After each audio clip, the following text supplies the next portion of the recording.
Assalamu alaikum wa rahmatullahi wa barakatuh. Kamar dai kullum ina ma 'yan uwa musulmi fatan Allah ya karbe ibadunmu. Hadisin Annabi Muhammad sallallahu alaihi wasallam da yake cewa man qala subhanallahi wa bihamdihi fi yawmin mi'ata marrata huddat hadaya'u wa in kanat mislun zabadil bahar.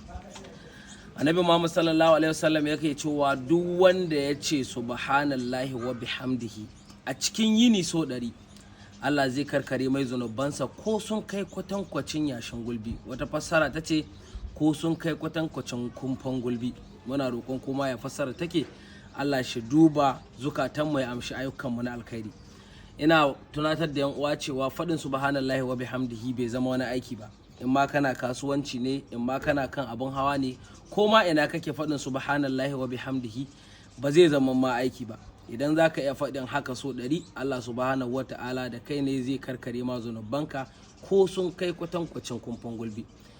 Ina kira gare mu 'yan uwa musulmi mu yi amfani da wannan damar domin karkara zunubanmu. Allah ka yafe mana zunubanmu, Allah ka ƙara kusanta mu da aikin lada, ka nisanta mu da aikin zunubi.